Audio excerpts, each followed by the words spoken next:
नमस्कार। आज हमारे पास एक बहुत ही कह सकते हैं निजी चीज है। एक डायरी से मिला एक खत। हाँ, एक अनकहा खत बेखुद इश्क नाम से। बिल्कुल। ये विहान ने मीरा के लिए लिखा था, पर अहम बात यह है कि ये खत कभी मीरा तक पहुंचा ही नहीं। और शायद इसीलिए ये इतना खास है, क्योंकि ये भेजा नहीं गया तो इसमें कोई बनावट नहीं है।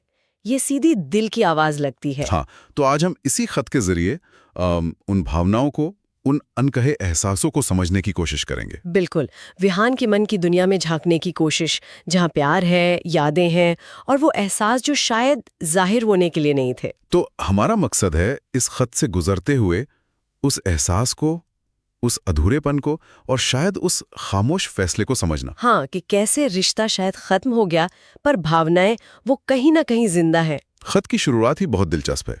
जो कहा नहीं, बस महसूस किया। ये लाइन सीधे मुद्दे पर ले आती है कि बात कहने की नहीं, महसूस करने की है।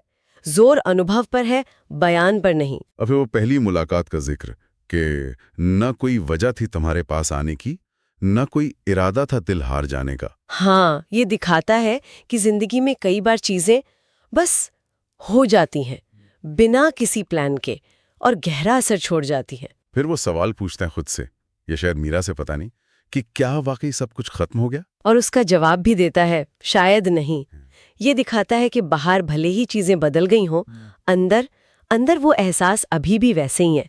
यादों की ताकत है ये। फिर आगे बढ़ता है, मेरे शब्द बदल गए हैं, तुम्हारी चुप्पी गहरी हो गई मगर एहसास वो आज भी उतना ही पूरा है। ये बहुत गहरी बात है ना। मतलब बाहर का संवाद टूट गया, दूरियां आ गई, पर अंदर का जो एहसास है वो पूरा है। क्या ऐसा हो सकता है? देखिए, यहाँ विहान जिस प्यार की बात कर रहा है वो थोड़ा अलग है। वो कहता है, क्या हम उन लोगों में से हैं जो प्यार को जी नहीं पाते, बस महसूस करते हैं। महसूस करते हैं हर खामोशी में, हर अलविदा में। हाँ, मतलब जीने से ज्यादा जोर महसूस करने पर है। जैसे प्यार बाहर की दुनिया में नहीं बल्कि अंदर की खामोशी में जी रहा हो। लेकिन फिर वो हिस्सा आता है जो सोचने पर मजबूर करता है। कौन सा? जहां वो लिखता है, मैंने तुम्हें कभी छोड़ा नहीं, बस तुम्हारी खुशी के सामने अपने प्यार को खामोश कर दिया था। हाँ, ये पहली नजर में तो ये एक बलिदान लगता है, एक सैक्रिफाइस।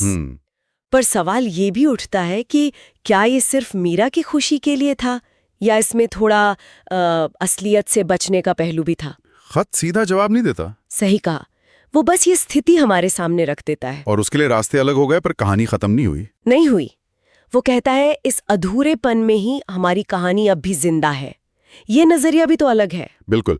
आमतौर पर लोग अधूरेपन से भागते हैं, यहाँ अधूरापन ही कहानी को, उस एहसास को जिंदा रख रहा है। शायद वो अधूरापन ही यादों को धुंधला होने से बचाता है, उन्हें ताज़ा रखता है। हो सकता है ये दिखाता है कि एहसास सिर्फ पूरे होने पर ही नहीं, अपनी कमी में भी गहरे हो सकते हैं। तो अगर हम इसे समेटें तो ये खत क्या है?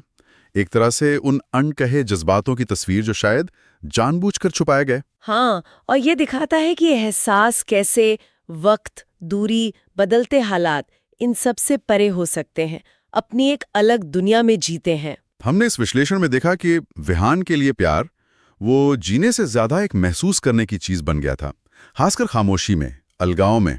और उसका ये मानना कि अधूरापन कहानी को जिंदा रखता है, ये दिखाता है कि हम अपनी यादों को, अपनी भावनाओं को कैसे मायने देते हैं। ये भावनाओं की जटिलता का और उनके टिके रहने का एक उदाहरण है। और ये खत हमें एक सवाल के साथ छोड़ जाता है। हाँ, एक बड़ा सवाल कि क्या अधूरी प्रेम कहानियां सच में कभी खत्म होती हैं? या वो यादों में, अनकहे एहसासों में हमेशा जिंदा रहती हैं, शायद ज्यादा शिद्दत से। हाई हो सकता है। ये सोचने वाली बात है।